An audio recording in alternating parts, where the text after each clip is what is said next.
You are 100% wrong. I mean, nothing you've said has been right.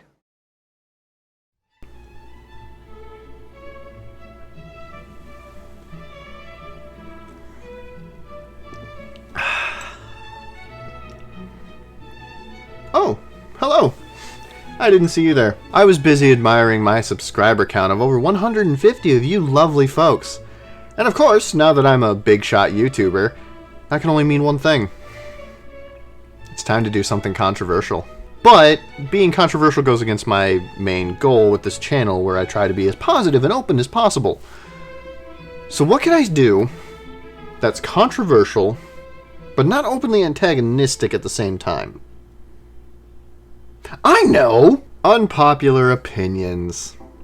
Everyone has their fair share of fandom-related interests that only they seem to care about, while they also have things that they despise despite popular consensus. And today, I'm going to talk about a few of my own. Now, none of what I say here is meant to knock anyone down, to insult you, to call you a fool, anything like that, just because you enjoy something that maybe I don't, or maybe I enjoy something that you don't. This is merely me sharing my opinions, which are in fact my own, and not those of some corporate overlord that now controls me now that I have over 100 subscribers. I mean, why would they pay attention to me? I have over 100 subscribers. That's nothing.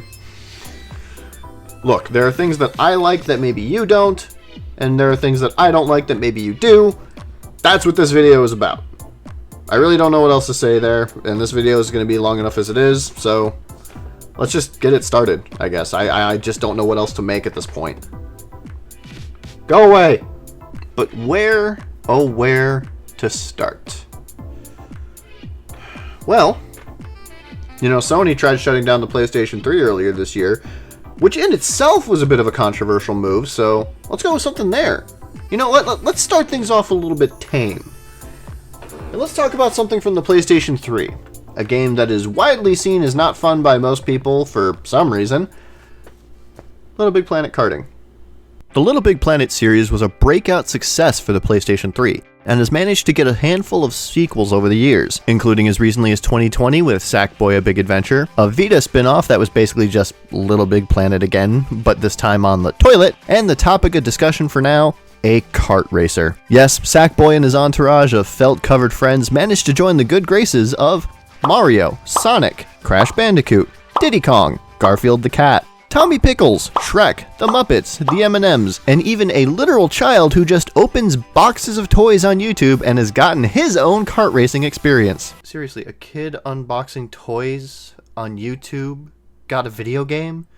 Why am I bothering with this overly edited review shit if all I gotta do is open a damn box? LittleBigPlanet Karting is a cutesy papercraft style kart racer which came out in 2012 and was developed by United Front Games, the same people who made Mod Nation Racers, also on the PlayStation 3. It got several favorable reviews from games journalists at the time, but has since garnered a reputation for being a terrible kart racer, a sentiment that I have shared in the past. But here's the thing. I downloaded a lot of games onto my PlayStation 3 when I was finally taken off my mysterious lockdown. Marvel vs. Capcom 2, Pain, Beyond Good and Evil HD, Ratchet Dead in the Water HD. But the first of all the downloadable titles I had when I, well, downloaded my games was LittleBigPlanet Karting.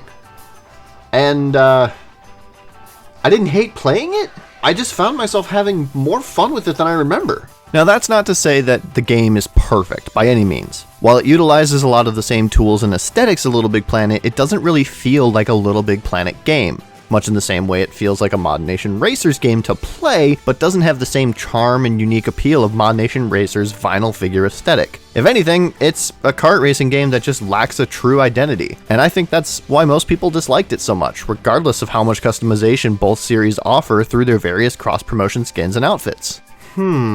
A crossover game that a lot of people say feels soulless, while allowing you to dress up as various characters from comics, video games, movies, and more, all through microtransactions. Now, where have I heard that before?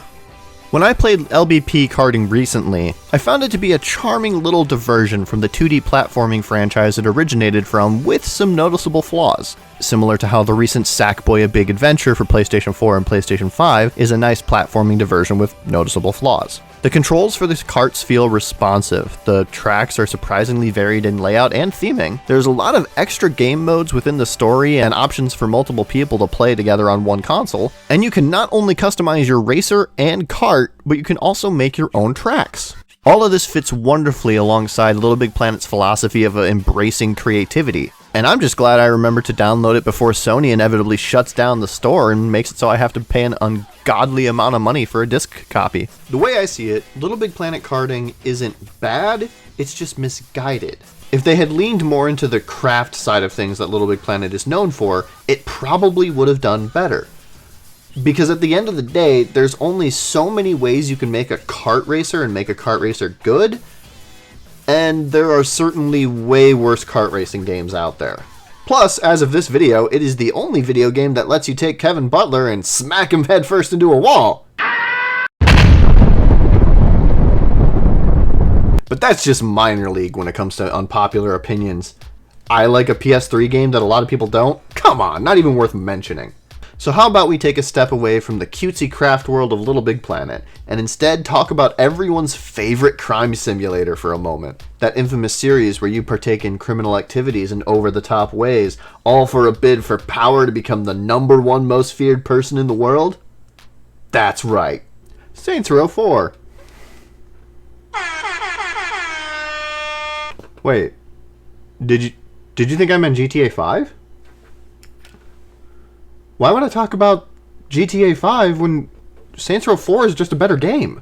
So before I get too far into this, I should clarify that I am only talking about the single-player stories for both games. Grand Theft Auto Online is a whole other entity to the point that 2K thought that they could try and sell Red Dead Redemption 2's multiplayer separate from the main game despite no one really caring about it that much. And Saints Row 4's multiplayer is basically potty-mouthed Gary's mod with generic activities for you and your friends to partake in, almost all of which are things you already do in the single player on your own and are more fun to do on your own. Now, in terms of single-player content, Saints Row 4 and GTA 5 are surprisingly similar in a lot of ways. Both games came out initially in 2013, with both receiving multiple re-releases on next-gen hardware that included several updates and additions. Both are third-person action affairs with emphasis on over-the-top action and character motivation, as well as a healthy dose of satire towards gaming, politics, and the world at large. Both feature a cast of characters that fit their roles nicely and help push the narrative forward. Both offer large open worlds with a multitude of activities to partake in, from traditional races and combat scenarios to truly absurd additions that could only be done in an over-the-top game like these. And let's not forget that Saints Row is essentially a GTA parody to begin with, so there's always that little comparison to bring up. But here's the thing. Everything that GTA 5 does, Saints Row 4 just does it better. Saints Row might only restrict you to one customizable playable character, but that only helps to make a narrative that doesn't feel like the writers only put 1/3 the effort into making said character. Trevor is the only character from GTA 5 I even remember anything about outside of his basic character description stuff, and that's more just because he's so insane that I personally think that the story mode is sold to people by his inclusion alone, and is why he's also featured prominently in GTA Online, for better or worse. And that's just when talking about the main characters. Aside from maybe Michael's son, I can't think of a single character in GTA 5 that I genuinely want to see more of. And with Jonah Hill over here, it's more because I'm constantly waiting to watch him get his ass beat, because that's the kind of characters Rockstar likes to write into their games. In Saints Row, almost all of the crewmates are memorable, the villain is over the top and campy in all the best ways, and the loyalty missions that the game parodied from Mass Effect and other RPGs like it all fit their characters well and are fun to play. All except, of course, for Keith David, who, no matter how many times you try, just consistently turns down your advances. Look, you're my boss. I just can't let that dynamic get ruined. You're the president, I'm the vice president. You're the boss of the Saints, I'm just one of your crew. Why won't you let me love you? And then there's just about everything else. The world is so much more fun to explore in Saints Row 4 because it's not concerned with just being about boring realism. Oh, I'm sorry, Michael wants to fail at doing yoga? Well, in Saints Row, I can commit insurance fraud and comically throw my ragdoll self at cars to rack up points for no real reason. Oh, you have a jetpack that lets you fly really awkwardly and takes you 20 minutes to get anywhere with? Well, in Saints Row, I can sprint so fast that cars fly out of my way, I can leap 100 feet into the air, and then super glide my way across the map in a matter of seconds. And you know what? I'm still not done. Because all of that I just talked about, yeah, that was just for the base game. Saints Row 4 has a massive win over GTA 5 in the fact that it actually released story DLC. There was Enter the Dominatrix, a side story that features more leather than the Matrix trilogy it's parodying to go along with that comically large dildo bat that's already featured prominently in the game. There was How the Saints Saved Christmas, a holiday pack featuring that classic holiday storyline of Santa Claus being kidnapped by an evil version of himself and utilizing the Christmas spirit to defeat him. And then there's the standalone expansion Gat Outta Hell, where the original map of Steelport from Saints Row III is turned from a satirical representation of a modern capitalistic hellscape into a literal burning capitalistic hellscape, where Satan has stolen the player character from 4 to try and force them into marrying his daughter, and now Johnny wants to punch him in the dick. So you go and do that. Oh, fuck. I can't believe you've done this. In general, GTA 5 is okay to me. I will admit that the vehicle handling in GTA is done a lot better than it is in Saints Row 4. But when your main focus of the game isn't even on vehicle stuff, and 20 minutes into the game you get superpowers that make vehicles essentially obsolete anyway, it's not really much of a win in my book. There honestly isn't much of anything in Grand Theft Auto 5's single player that I really would say is better than Saints Row 4. If you like GTA 5 but want something a little more nonsensical, and if you ask me, a lot more fun, I say check out Saints Row 4. And hey, Saints Row 4 ends in a 4. How about we talk about the Wii U now? Because it has 4 letters in its name. Basically everyone and their grandmother knows about Nintendo, the company that saved the gaming industry in 1985 after E.T. did one in his pants in the middle of the New Mexico desert, and then saved the entire year of 2020 by releasing a game featuring Doom Guy's girlfriend Isabel when it seemed like Doom Guy decided to bring hell to Earth. But between November 2012 and March 2017, the company was in some serious trouble because of their follow-up to one of the most successful gaming consoles of all time. That follow-up, of course, being the Wii U. Between poor marketing, a lack of third-party support, lower graphical fidelity to the PlayStation 3 and Xbox 360, let alone the PlayStation 4 and Xbox One that came out the year later, and developers struggling to find a way to really utilize the gamepad in any meaningful way, the Wii U didn't really have much going for it in terms of public perception. That said, I love having the Wii U. Or rather, I did. I did trade mine in for a Switch, but I'm trying to get one again. I like the Wii U. That's the whole point of this section. Now, don't get me wrong. I greatly prefer having the Switch for its portability, fantastic selection of games, and overall better design. But even now, 4 years after the system's launched, the Wii U still has a few key things that I love more than Nintendo's sometimes dominant, sometimes submissive system. You get it? Because it's a Switch! For one thing, a lot of the games on the Wii U were fantastic, and there's a reason there have been either direct ports or sequels on the Nintendo Switch. Mario Kart 8, Super Smash Bros. For Wii U, Splatoon, Donkey Kong Country Tropical Freeze, Super Mario Maker, Super Mario 3D World. Most of the first-party games released onto the Wii U were all excellent games, and honestly sold the system on its own. But because no one really bought the system and, thus the games, Nintendo felt the need to repackage a lot of these titles with additional content or enhanced graphics or something like that onto the Switch, where they did sell really well. Beyond just having great games directly made for the Wii U though, it also allowed you to play your original Wii games, which in hindsight is actually part of why so many people were confused by the marketing, but is honestly one of the best choices they could have made in terms of making the console.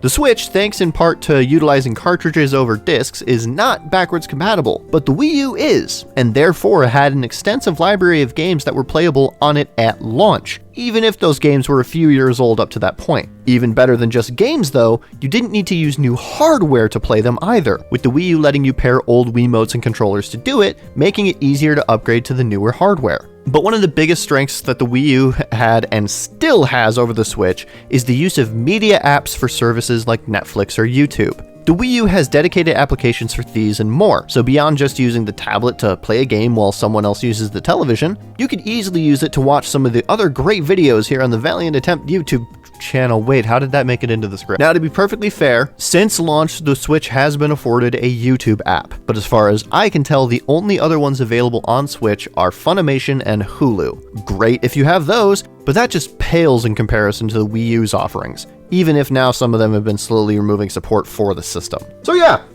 I like the Wii U.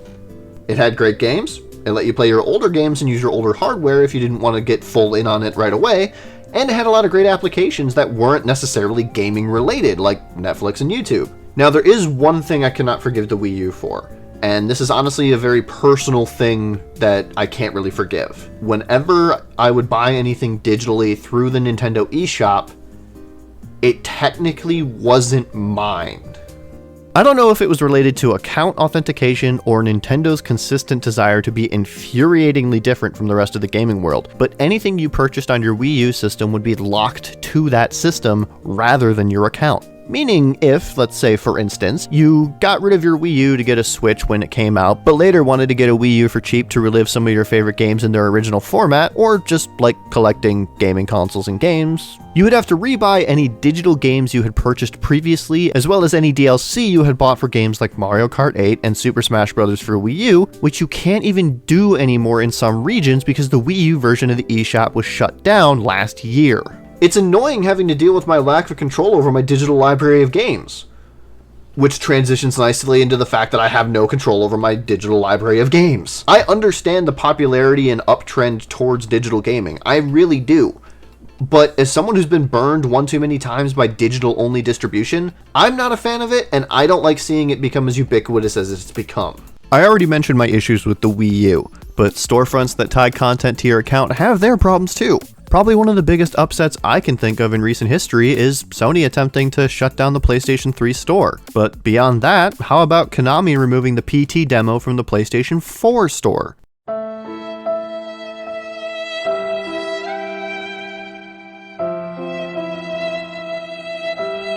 There are several games, services, and more that just can't be played anymore without jumping through hurdles and jumping through hoops and all that fun stuff, simply because someone somewhere said, nah, we're not going to support this anymore.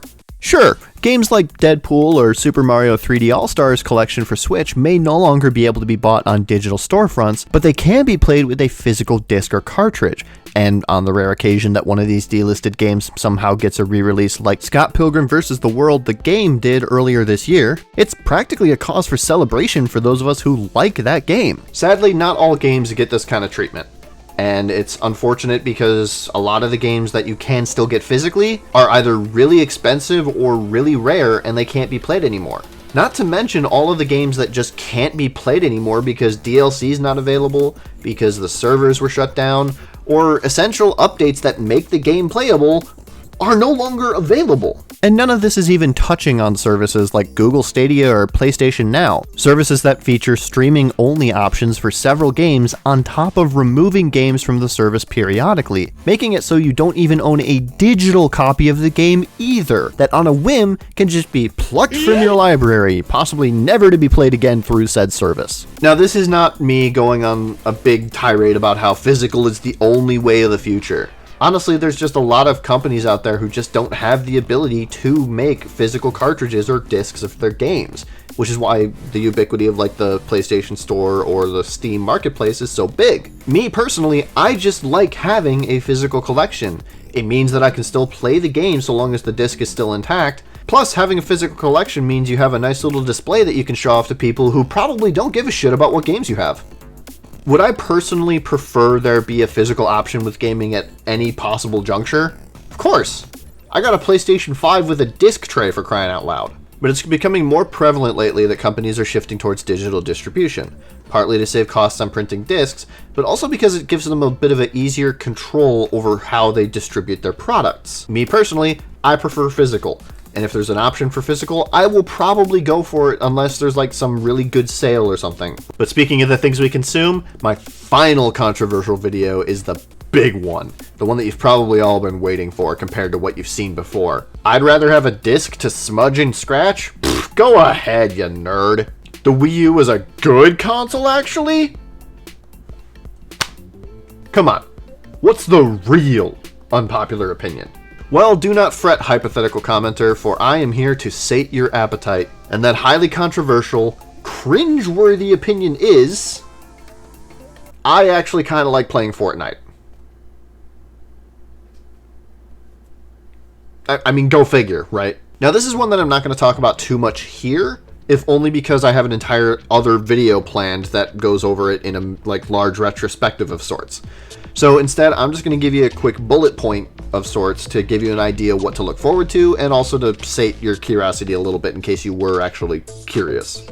Save the World is the version of Fortnite that I initially invested in, and I've since dedicated plenty of time to hunting, fighting, and building against the Storm Beasts. I know a lot of people are turned off by the menu management, the weapon degradation, and a lot of the daily check-in mechanics inherent to the game mode, but I find it adds to the sense of zen that the mode ultimately offers. And when each round of the game can take upwards to an hour or two to complete with significant rewards during and after, it doesn't feel like my time is wasted, and I have fun playing to boot. While I may not personally agree with Epic's decision to release it as quickly as they did, Battle Royale has become a more consistent source of relaxation for me, combining the high-paced action of a third-person shooter with enough objectives and additional content to keep me, well, content for plenty of time. The constant cross-promotion also lends itself to the unique objectives and fun crossovers, so while I can't ignore the more predatory practices of the company just because I can make Kratos do a TikTok dance, it does activate the sweet serotonin inside of me that I desperately crave for.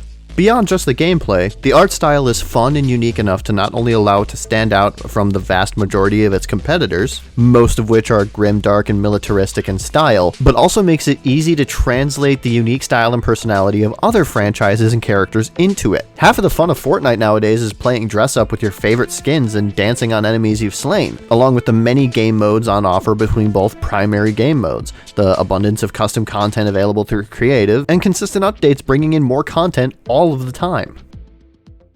So yeah, those were some of my unpopular opinions, if you will. You might argue that some of these aren't really that unpopular of opinions, but these are just some of the opinions that I personally hold and felt the need to share here because, well, I didn't know what else to make right now. And talking about this stuff, it's easier than making a game review or writing a movie review or anything like that. And who knows, if enough of you watch this video, maybe I'll talk about some of my real unpopular opinions. And if I can be real for a second, I want to say thank you very, very much. This right here, while it might seem small and I made a couple jokes about it during this video, this is honestly a very big deal to me. Like, I never thought I would reach more than 4 people. And at the beginning of this year, I only had 46 subscribers, and now here we are. The fact that I've reached this far, it means that enough people have seen some of the things I've done and have enjoyed some of the things that I've done. And it makes me want to make more. It makes me want to bring more content to you. So, seriously, thank you all very, very much for even just something as small as 150 subscribers. And hopefully what I have going forward, what I bring next, will be just as impactful and enjoyable as whatever you've seen from me so far. So, once again, thank you all so much for watching. Feel free to do the YouTube-y stuff down in the comments below, in the description, all that fun stuff. Follow me on Twitter if you don't already, where I'll post the occasional poll and stuff like this. And I will see all of you in the next video. Take care.